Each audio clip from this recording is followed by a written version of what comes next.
Don't trust his wife. 5 words on a glowing screen, cutting right through the heavy air of the funeral.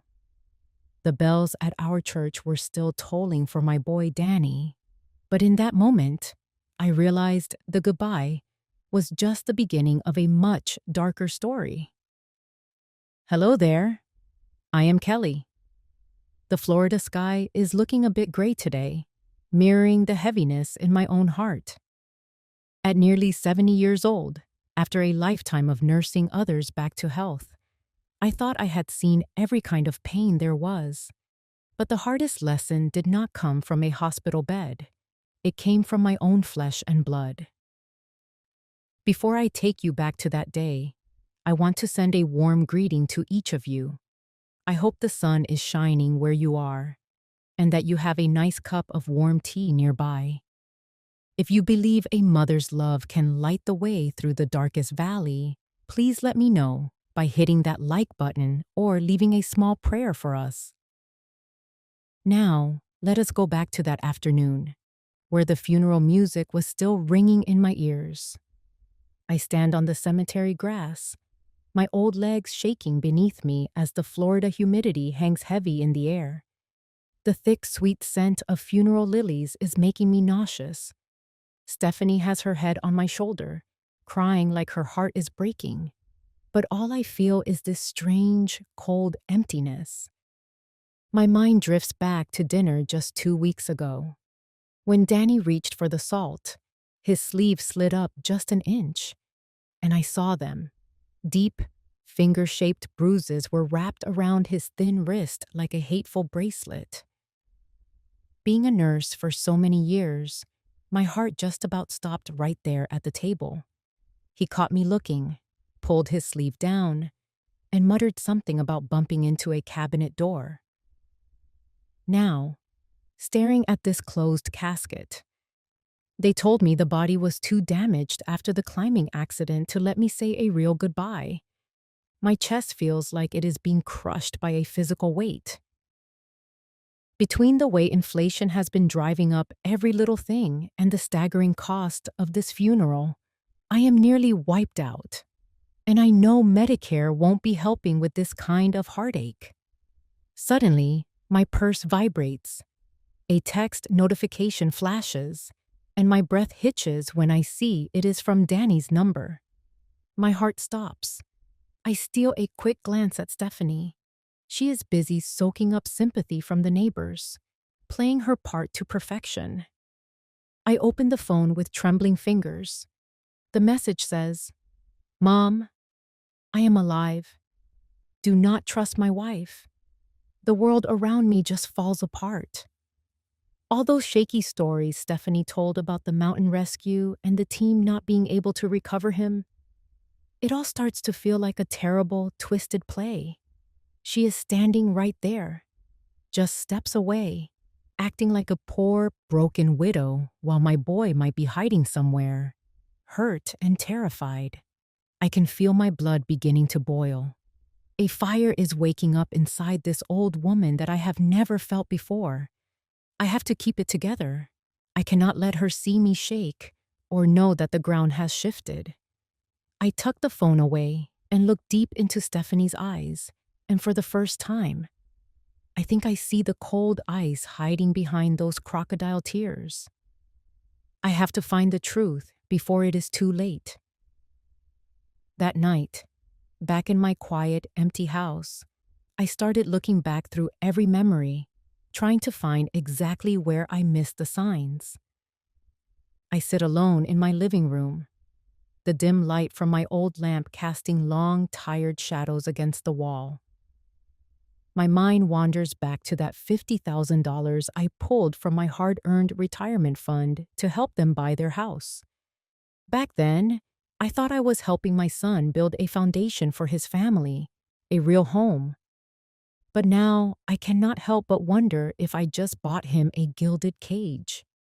I remember all those phone calls from Dany asking for a little extra to fix the car or cover a mounting credit card bill, all while Stephanie was busy posting pictures of her new designer handbags all over social media. I was so blind, holding on to this pride of being the one who took care of everyone, the decision maker, when in reality, I was nothing more than a glorified ATM in her eyes. I start digging through my memories, looking for the other marks I chose to ignore. It was not just his wrist. I remember that time Dany had a swollen lip and claimed it was just a bad reaction to some seafood. Or the time he came over limping, saying he had sprained his ankle during a long shift at Target. As a nurse with decades of experience, I should have seen the pattern, but I did not want to believe it. Those injuries always seemed to happen right when Stephanie was getting stressed about money. I can still see the look in her eyes at the bank last week when the clerk mentioned adding her name to Dany's savings account. She did not look at me like family. She looked at me like a predator, making sure no one touched her prey. The truth tastes as bitter as the herbal tonic I swallow every morning to keep my strength up. Enough, I whispered to the quiet air. I looked down at my wrinkled hands that have spent a lifetime healing others and bringing comfort to the broken. I will not let my son die a second death under the thumb of that woman's cruelty. That deep, aching pain inside me is shifting, turning into a cold, steady strength that pulls my spine straight. I am done sitting here drowning in my own tears. I am going to stand up for Dany and for the dignity I worked too hard to lose. The next morning, I wake up feeling like a different woman. I am no longer just a grieving mother lost in the fog of loss. I am Kelly Cherry, and I have a job to do. I need to start living my life again, but I have to do it in a way that keeps her eyes off me while I move every piece into place. I decided to take a walk in the small park near my house, something I had completely neglected since I heard the news about Dany. I pulled on my favorite pair of Skechers, the ones that give my arches the support they need these days. The Florida morning air felt surprisingly sweet, filled with the scent of freshly cut grass and the bright songs of birds in the trees. I found myself walking into the Barnes and Noble, a place that always felt like a sanctuary to me. I treated myself to a new mystery novel and a hot, steaming cup of coffee. As I sat there, it hit me how long it had been since I spent a single dime on myself without that nagging sense of guilt for not handing it over to Stephanie or the kids. This feeling of freedom was strange, almost light, like I had finally taken off a heavy winter coat that I had been forced to wear in the middle of July. When I got home, I picked up the phone and called Mr. Miller, my neighbor down the street who lost his wife a few years back and used to be an investigator with the police. I told him I was just checking in and asked if he might want to join me for a walk later this afternoon. I knew I needed an ally, someone with a sharp eye and a solid understanding of the law. While I walked through my hallway, I started looking at things differently, noticing where I needed to check my non-slip rugs and making sure the motion sensor nightlights were working properly. I had to make sure my home was a safe harbor for whatever was coming next. I felt a quiet peace for the first time, a slow and steady preparation that started deep in my bones. But that peace did not stay long. I had just stepped through the front door when my phone started ringing. It was Stephanie. Her voice came through the speaker as sweet as wildflower honey. But after everything I had realized, I knew there was a trap hidden behind every word. Before I tell you what she wanted, I have a question for you all. Do you ever feel like you have given so much of yourself to your children or your family that you completely forgot who you were? I would love to know what your favorite way to care for yourself is. Is it a long walk, a good book, or maybe just a quiet cup of tea? Please leave a comment with the word freedom and share your thoughts with me. I truly want to hear from you. The kitchen was filled with the comforting, salty aroma of southern fried chicken popping in the cast iron skillet when the phone started ringing. It was Stephanie. Her voice came through the line dripping with sugar, calling me mom and asking after my health as if that heartbreaking funeral had never even happened. She spent a few minutes hovering over small talk, asking if I was sleeping okay in this big, quiet house. But as a nurse who has seen it all, I knew that kind of sweetness usually comes with a price tag attached. Before long, her tone shifted, becoming thin and shaky as she moved to the real point of her call. She started telling me how worried she was because Dany's account seemed to be frozen, and the bills for the house and the utilities were all coming due at once. I could practically feel the greed vibrating through the speaker, hidden behind that rehearsed, trembling sigh. I gripped the phone a little tighter, my mind flashing back to that one short message from my son, warning me not to trust the woman I was talking to. "I hear you, Stephanie," I answered, and I was honestly surprised by how steady my own voice sounded in the middle of all that tension.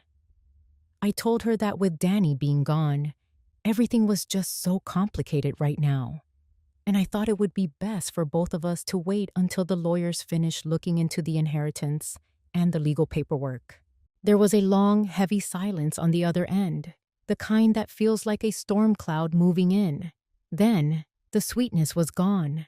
I could hear her breathing getting fast and shallow as she started going on about how hard she had been working and how their version of the American dream was falling apart right in front of her eyes because the cost of living in 2025 has become so impossible to manage. She tried to pull at my heartstrings, telling me how Dany would be devastated if he thought his wife might end up out on the street with nowhere to go. I sat there listening, but I was not that easily led mother-in-law anymore. My mind went straight back to those finger-shaped bruises on Dany's wrist, and I wondered just how many times she had used that same kind of pressure to bleed him dry while he was still standing. "Stephanie," I said, keeping my voice low and firm, "I am facing my own struggles right now, with the changes to Medicare and this inflation that seems to be eating up everyone's savings." I told her plainly that I simply could not help her with any more money at this time. I heard her catch her breath, followed by a cold, sharp sound that was almost a laugh. She started throwing my own life back at me, talking about how rich I must be with my nursing pension and my careful investments. And then she had the nerve to call me selfish for holding on to what I worked 40 years to save. I stayed quiet, watching my hands shake. But it was not because I was afraid of her anymore. It was the kind of heat that comes when you finally stop letting someone walk all over you. I ended the conversation as politely as I could manage and set the phone down on the counter. I stood there in my kitchen for a long time, looking out the window as the Florida sun started to dip below the trees and the shadows grew long across the yard. The truth about Stephanie was coming out much faster than I expected, and it was clear she did not just want my help. She wanted to control every single thing I had left. I knew right then that I had officially drawn a line in the sand. And while my heart was thumping with a bit of nerves, there was a new kind of confidence growing deep inside me. I was not going to let her insult the life I had built or the sacrifices I had made for my family one more time. That refusal of mine was like dropping a match onto a pile of dry pine needles. I knew Stephanie was not the type to just give up after a phone call. Not even 2 hours later, the sound of a familiar engine pulled into my driveway, and the sharp metallic scrape of a key sliding into my front door lock made my heart jump into my throat. She was here, and I knew that this time, the mask was going to come off for good. The front door did not just open. It slammed against the wall with a violence that shook the pictures in the hallway. Stephanie did not bother to knock, simply storming in with that spare key Dany had given her years ago still clutched in her hand. Her face was a mottled, angry red, and her eyes were wild, shot through with veins of pure rage. She did not even wait to get into the room before she started screaming, asking me who I thought I was to hang up on her like that. I slowly pulled myself up from my favorite lazy boy recliner, trying to keep my back as straight as a board even though my knees felt like water. This blatant invasion of my home felt like a physical blow, a deep insult to everything I had built. Looking at her then, I did not see the sweet daughter-in-law I once welcomed. I saw a bully, a predator looking for a new victim to break. She started pacing around my living room like a caged animal, her eyes darting greedily toward my mahogany furniture and the framed family photos on the mantel. She pointed a shaking finger around the room and shouted that every bit of this would belong to her and Dany sooner or later anyway. She began throwing accusations at me, screaming that I was hiding assets and trying to cheat her out of my son's life insurance money. I just stood there, watching her, feeling a deep sense of disgust that completely drowned out my fear. I remembered all those nights Dany would come over with that heavy, hollow look in his eyes. And finally, I truly understood the crushing weight he had been carrying every single day. "This house belongs to me, Stephanie," I told her, my voice coming out slow and steady. "And that key in your hand does not belong to you anymore." She let out a short, cold laugh that made the hair on my arms stand up. She stepped closer, so close that the cloying, heavy scent of her perfume completely choked out the smell of the dinner I had just cooked. She looked me right in the eye and told me I was getting old and confused, that I was starting to lose my grip on things. She leaned in and hissed that no one would believe a rambling old woman when she told the police I was a danger to myself. This was exactly the kind of nightmare Dany had tried to warn me about. She was trying to turn my age and my grief into a weapon to strip away my freedom. But she forgot one very important thing: I am a retired public health nurse. I have dealt with the most difficult people in this city, and I know exactly how to keep my head when a storm is blowing in my face. Everything I had been holding back for years finally just snapped. The anger surged up in me, and I started listing every single thing I had ever done for them: the $50,000 for their house, the countless times I paid off their credit card debt, and the unconditional love I poured into Dany. I yelled at her, asking if it was not enough that she took his health and his smile, and if she really thought she was going to take my peace of mind too. Stephanie froze for a second, her face twisting into something truly ugly, and then she lunged toward the coffee table. With one violent sweep of her arm, she sent my grandmother's porcelain tea set crashing to the floor. The sound of that shattering porcelain felt like the final snap of the bond between us. "You are going to regret treating me this way," she growled, her finger inches from my face as she called me every bitter, hateful name she could think of. She insulted my life, calling me a parasite living in the past. But I did not blink. I walked past her, threw the front door wide open, and told her to get out of my house right that second. The bright yellow glow of the streetlight spilled into the entryway, catching the distorted, hateful expression on her face. She stomped out onto the porch, but she made sure to turn back and scream one last threat about how she was going to make sure I lost everything I had left. As her car tires screeched down the driveway and the sound faded into the night, I felt my strength leave me all at once. I sank down onto the floor right there among the broken pieces of my tea set. My heart was hammering against my ribs, and a cold sweat broke out across my forehead. I was completely exhausted, but beneath the fatigue, there was this strange, shimmering sense of relief. I had finally said the words that needed to be said. I looked up at the photo of Dany on the shelf and whispered a promise to him that I would never let her hurt either of us ever again. I knew this was just the beginning of a much harder fight, but I felt ready to defend my home like never before. I did not sleep a wink that night. I sat in the dark, watching the door she had just violated, realizing that simple words were never going to be enough to stop someone as desperate as Stephanie. I needed real barriers, things that could protect me both physically and legally.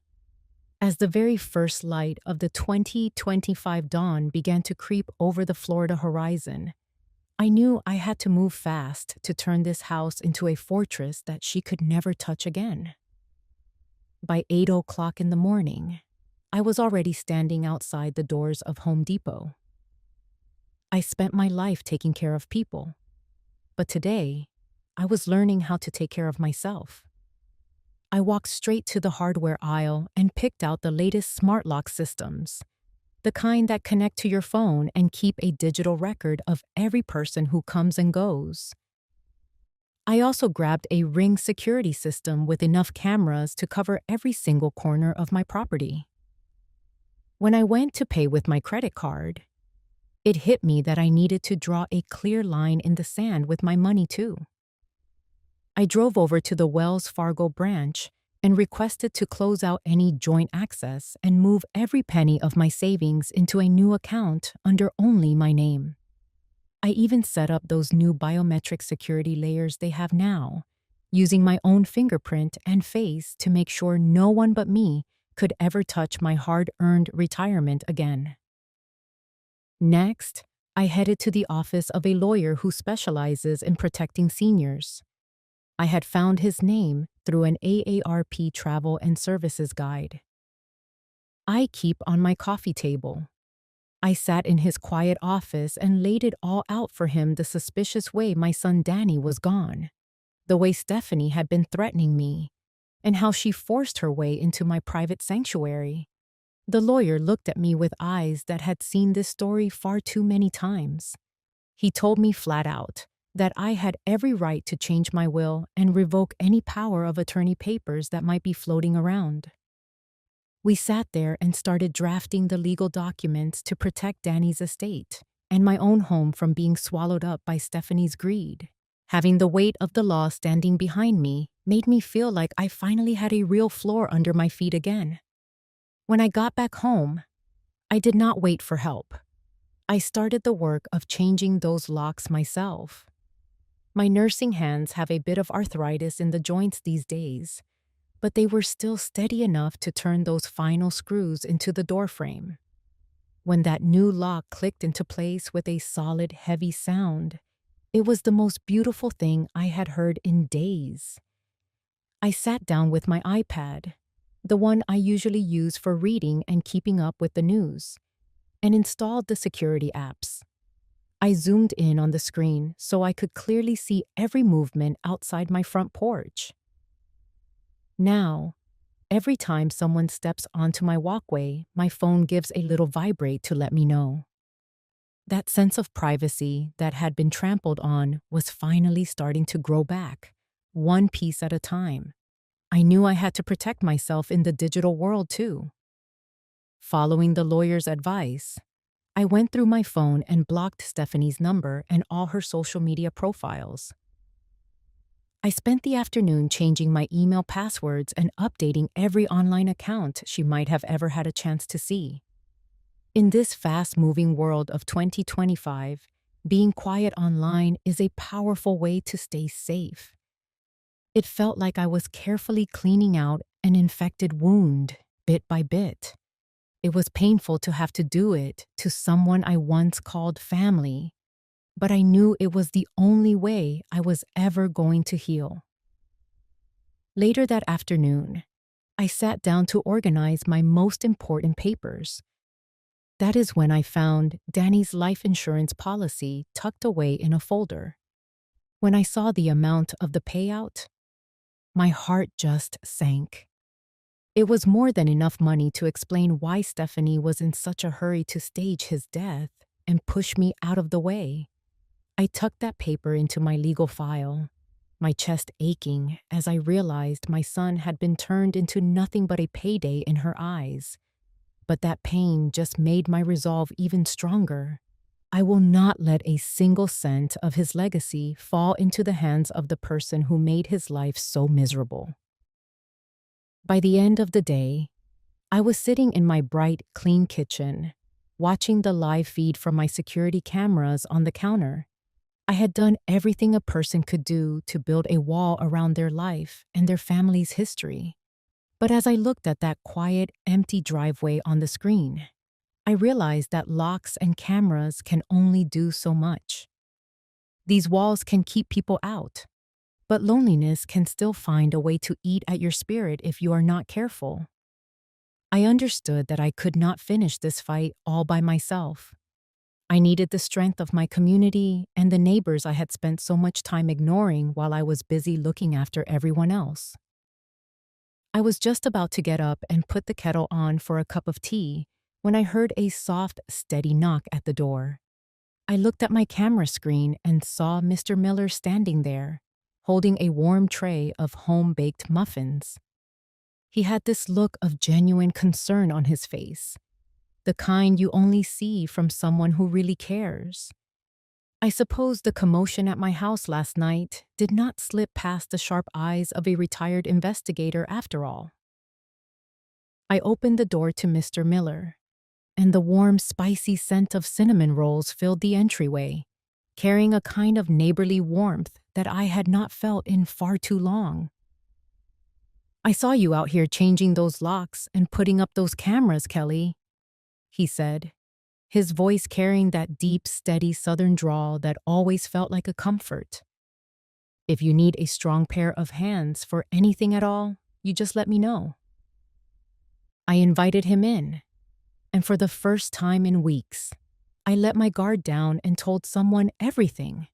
The bruises I saw on Dany's wrists, that strange text message from his number, and how Stephanie had forced her way into my home.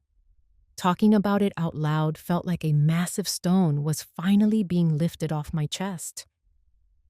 Mr. Miller listened with a patient, quiet intensity, his eyes narrowing when I mentioned how Stephanie had been acting. "You know, Kelly, I handled plenty of domestic situations in my time on the force," he told me quietly. "People like her are experts at playing the victim when anyone is watching, but they can be incredibly cruel once the door is shut." He told me that his own cameras had caught Stephanie's car idling at the end of my street in the middle of the night a few times. Hearing him say that made me feel more certain of my own mind than ever before. I was not crazy, and I was certainly not getting confused like she wanted everyone to believe.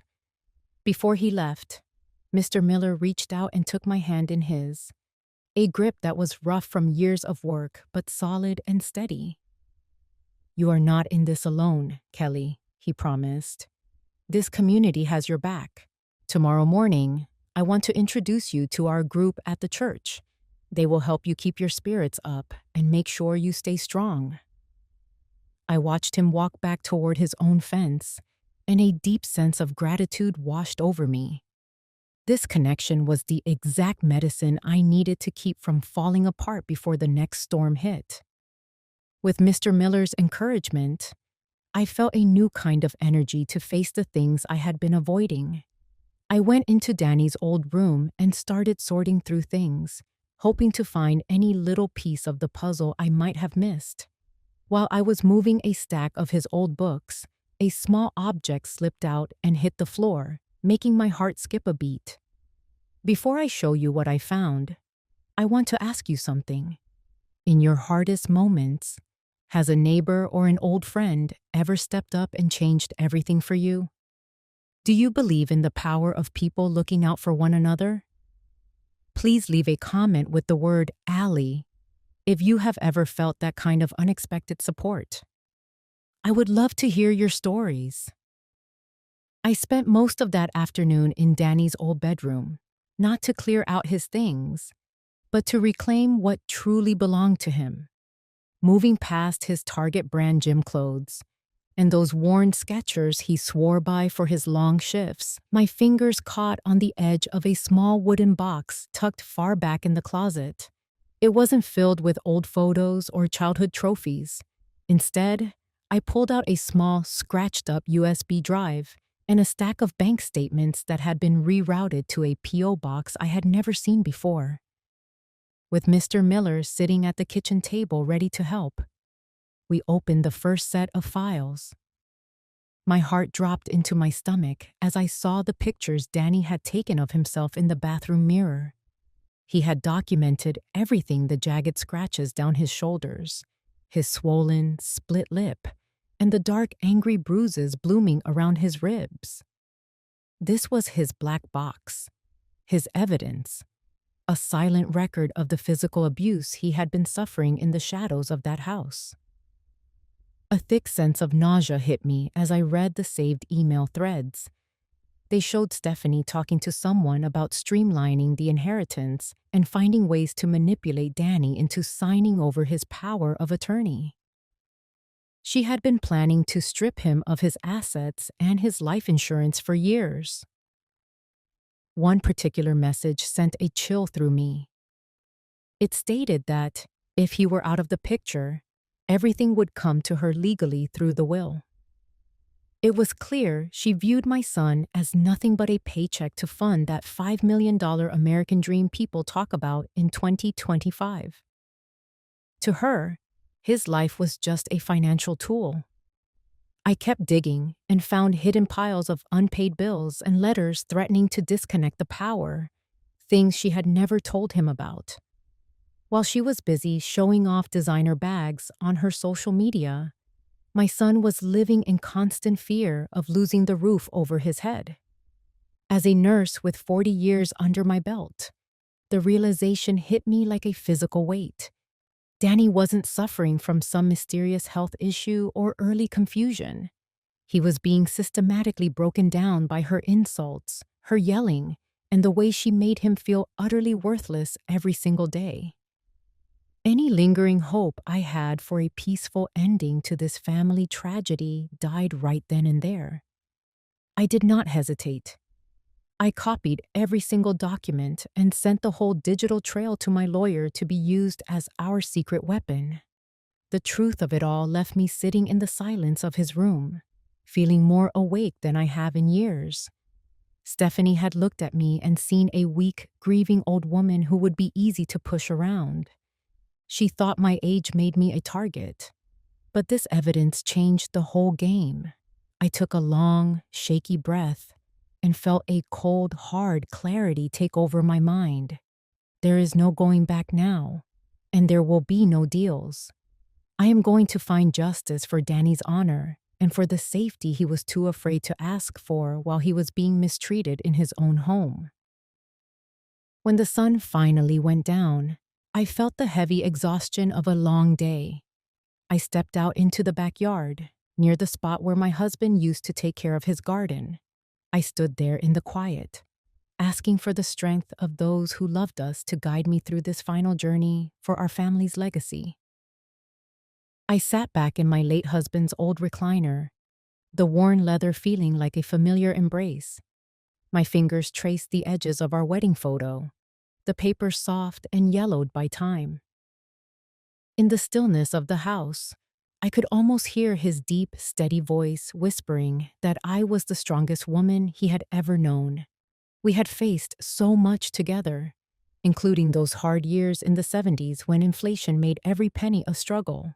He taught me back then that real love never needs to use force or control to be felt. His words felt like a lighthouse guiding me through this dark storm, helping me push aside my exhaustion and find the steady resolve I needed to protect our family's legacy. I looked out the window, where the orchids were swaying gently under the silver glow of the moon. My husband always said that no matter how ugly things got on the outside, we had to hold on to our dignity on the inside. Stephanie might think she can bleed us dry and take every cent we have, but she can never steal the soul or the values we spent a lifetime building. Feeling his invisible presence around me gave me a sense of safety and being loved that I hadn't felt in weeks. I realized I wasn't standing in this gap alone. I was fighting for Dany, but I was also fighting for the honor of the man I loved with all my heart. Eventually, sleep pulled at me, but for the first time in a long time, it was a peaceful, healing rest. I knew the morning would bring fresh challenges and more faces to face down, but my spirit felt renewed by reaching back to my roots. I dreamed of Dany when he was just a little boy, his laughter ringing out clear and bright under the summer sun. That is the light I am here to protect. When I woke up, the old heaviness of anxiety was gone, replaced by a cold, quiet determination.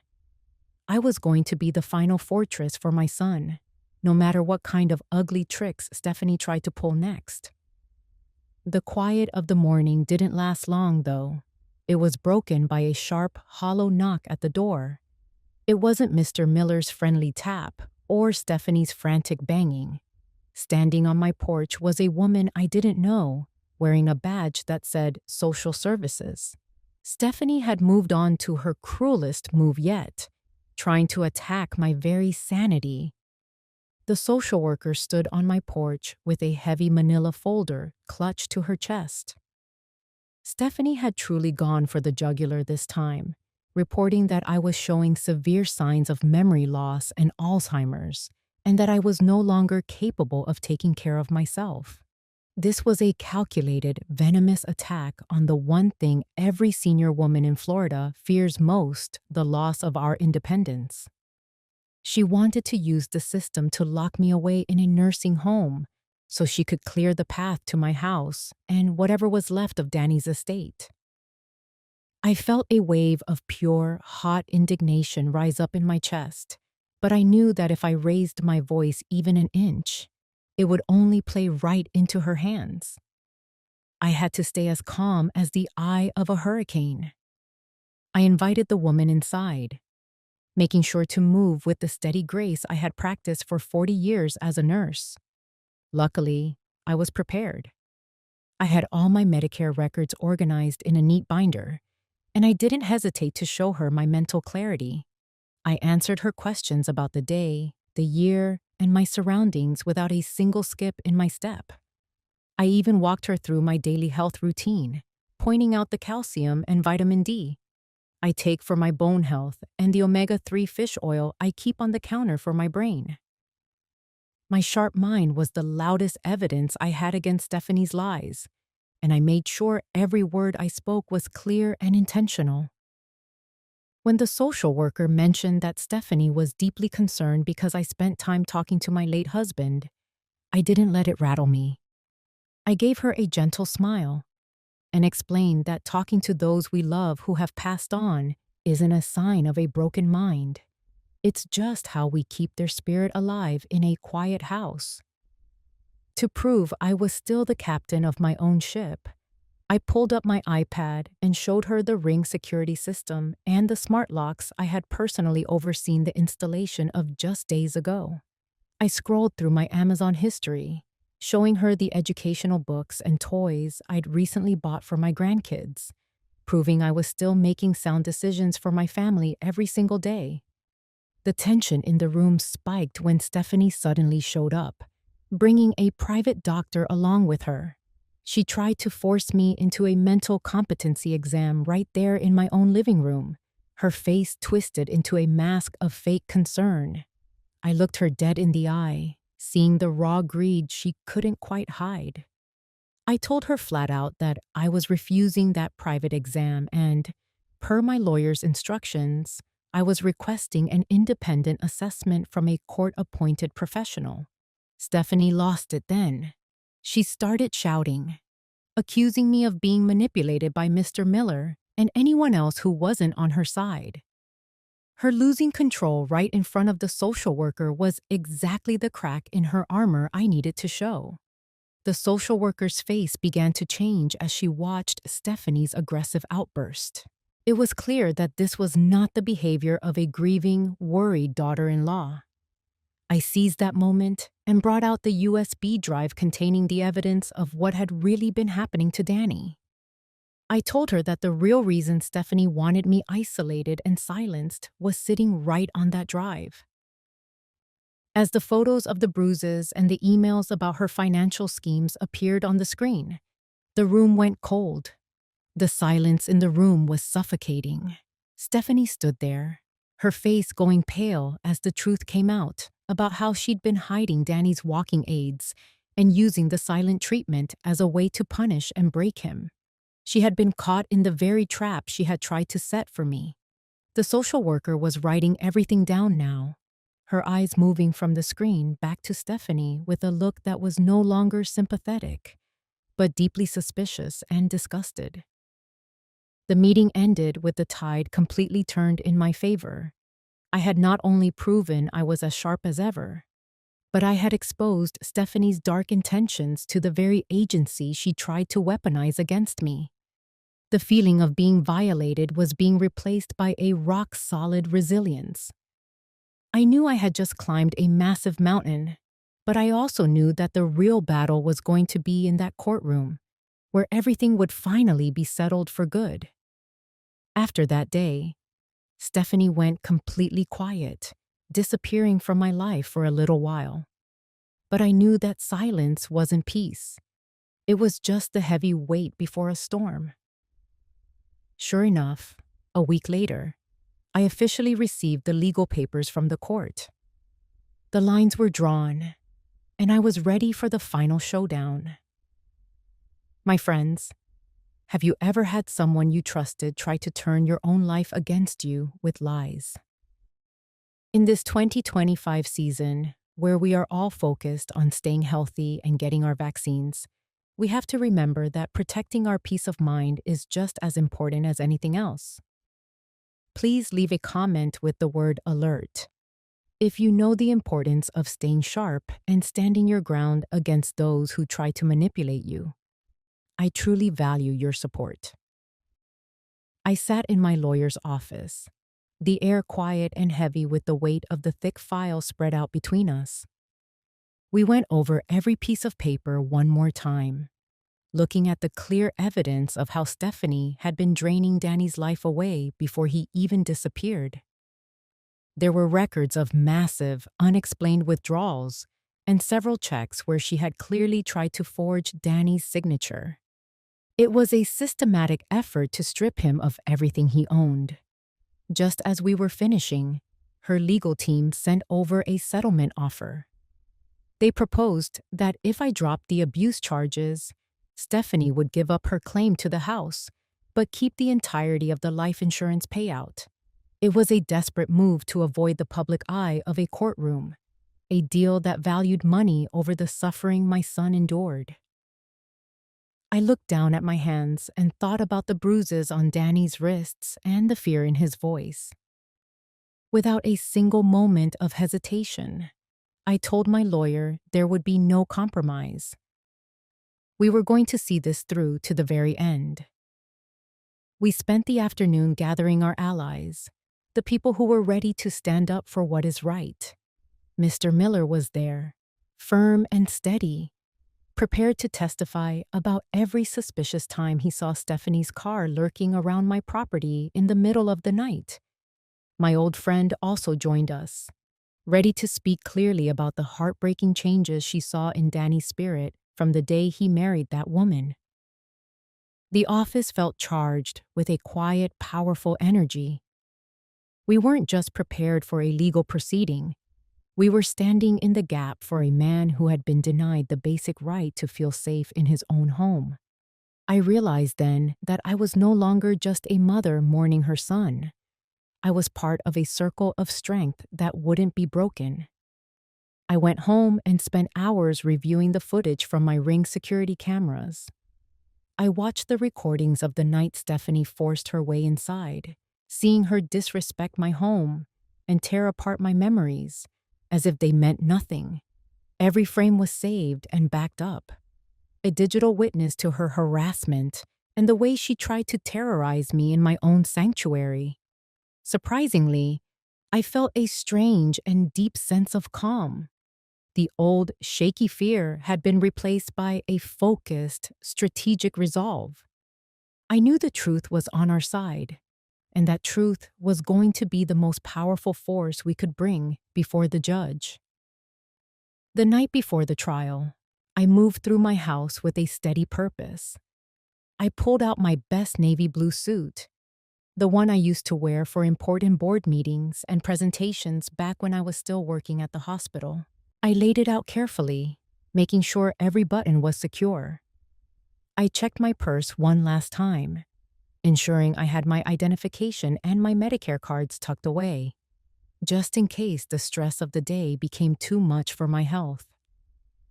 I sat on the edge of my bed and took several long, deep breaths, reminding myself to stay poised and dignified.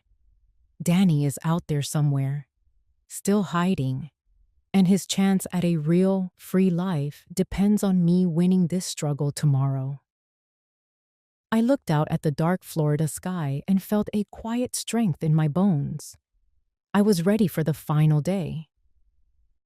When the sun came up, I drove to the courthouse with my head held high. The sound of the judge's gavel hitting the bench was sharp and final, echoing through the large, silent room. The trial had begun. Stephanie sat across from me, still trying to wear that mask of a grieving widow. But I didn't let her performance distract me for even a second. My eyes stayed locked on the judge, waiting for the moment when the truth would finally have its say and justice would be served. The courtroom in downtown Florida was so quiet, you could hear the faint hum of the air conditioner against the heavy silence. Stephanie was the first one to take the stand, and she looked every bit the part she had practiced. She wore a simple dark dress and kept her voice thin and shaky, telling the judge about how she had been the one to provide constant care for Dany, while I had become toxic and unstable since his disappearance. She even had the nerve to present photos of her own bruises, claiming I had staged my own falls just to find a reason to blame her. I sat there in the front row, my hand locked in Mr. Miller's grip so tightly my knuckles were turning white, doing everything in my power to keep the disgust from showing on my face. It was painful to watch her lie with such ease, but I kept my back straight and my eyes forward. Then it was my lawyer's turn to step up, and he didn't waste a single second on pleasantries. He started laying out the financial records we had spent weeks gathering. He showed the jury a long list of massive withdrawals made from Dany's accounts at high-end department stores like Macy's, purchases made at the very same time Dany was suffering from injuries at home. As he started reading off the specific dates and the dollar amounts, Stephanie's rehearsed sweetness began to falter. She started tripping over her own words, her lies losing their footing under the weight of those cold, hard numbers. Everyone in that room, from the judge to the people in the back rows, could see the pattern of her greed and betrayal beginning to emerge. The moment the whole room had been waiting for finally arrived when my lawyer brought out our secret weapon. He plugged in the USB drive we had found hidden in Dany's closet. A collective gasp went through the courtroom as the images appeared on the large screens for everyone to see. There were the photos of the deep bruises and scratches Dany had documented on his own body. But the most damaging part was a hidden video Dany had managed to record on his phone. It showed Stephanie screaming at him, waving a kitchen knife and threatening to make sure he never left that house alive. The truth was finally out in the open, raw and undeniable. All the stories she'd spent months weaving together were stripped away in an instant, leaving her standing there with nothing left to hide behind. I was called to the stand next, and I felt a strange sense of calm as I walked toward the witness box. I kept my head high and my voice steady, speaking not just as a grieving mother, but as a nurse who had spent 40 years looking for the truth in people's eyes. I told the court about the first moment I suspected something was wrong and the heartbreak of receiving that text message from my son. I spoke about our family's history, the legacy my husband and I worked so hard to build, and how Stephanie had tried to systematically bleed us dry just to satisfy her own bottomless greed. My voice echoed through that silent room, carrying the full weight of a mother's love and the honor I was determined to protect. Stephanie's lawyer tried one last desperate move to save her case. He brought up medical records from her past, trying to claim she was a victim of her own history and looking for any sliver of sympathy from the judge. But the judge was having none of it. He looked at her over his glasses and stated clearly that whatever pain she might have faced in the past was no excuse for the calculated cruelty and criminal actions she had taken against my son.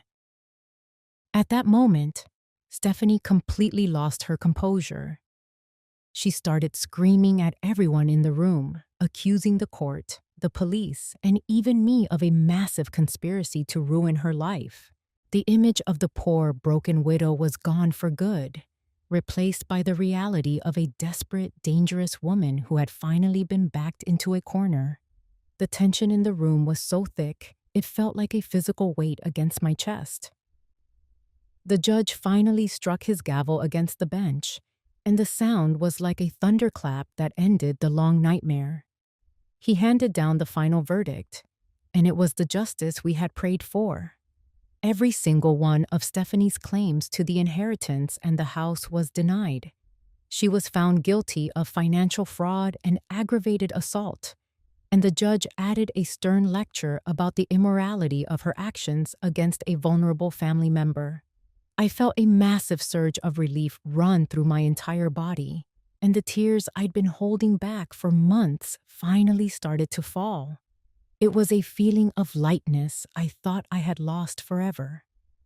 As the courtroom session came to an end, the officers stepped forward and handcuffed Stephanie right there in front of everyone. I watched them lead her away, and I didn't feel any malice or petty joy. All I felt was a profound, quiet peace that reached all the way to my soul. Justice had finally had its say, and the truth had set us free. I walked out of that courthouse and into the bright, warm Florida sunshine, taking the first deep, clear breath I'd had in a very long time. I knew that Dany and I were finally truly safe. A few months have passed now, and the storm has finally settled for good. I don't live in that house full of heavy, painful memories anymore. A new beginning is waiting for me and Dany, in a place where we can truly start over and leave the darkness of this chapter behind us. A few months after that final day in court, I made the choice to sell my old house, leaving behind the walls that held so many broken memories and betrayals. I moved into a small, sun-drenched apartment in North Carolina, a place known for its peace and quiet, which is exactly what a woman in the autumn of her life needs. This morning, I woke up early and pulled on my comfortable Skechers to take a long, slow walk along the riverbank. There are no more raised voices or that heavy, constant fear of being manipulated for my money. I spend my time reading my favorite novels on my Kindle Paperwhite, with the text enlarged so I can enjoy every word without straining my eyes. Even with the world changing and the costs of everything rising in 2025, I have learned to love myself by managing my retirement well and finding joy in simple things like tending to my small garden. I feel a deep, steady peace now, a wholeness that only comes after the storm has finally cleared away. Dany is recovering a little more every day, and together we are slowly rebuilding the trust that was so deeply wounded. Looking back on this journey, I have realized that the true value of a woman doesn't come from how much she sacrifices for everyone else, but from whether she is brave enough to protect her own dignity. I stand in front of the mirror now and smile at the woman looking back at me, a mother who stayed strong to win back her family's honor. No matter how much the truth hurts at first, it is the only key that can ever truly open the door to real happiness and absolute clarity. To my sisters out there who may be hearing my voice, my story is a reflection of many of yours. I want to leave you with the most important lesson I learned. Your sacrifice should never be the reason you lose your voice. And true love will never come with a heavy hand or physical pain. Please, do not let anyone, even those you love most, use your heart or your feelings of guilt to manipulate your life. Even at 70 years old, you still have every right to set your boundaries, to live a bright and free life, because you are the most precious legacy you will ever have. Thank you for sharing this time with me. It means so much to have you here. If this story touched your heart, please subscribe and share it with a sister who needs to hear it. We are never alone when we stand together. Stay strong, keep your light shining, and stay blessed until next time.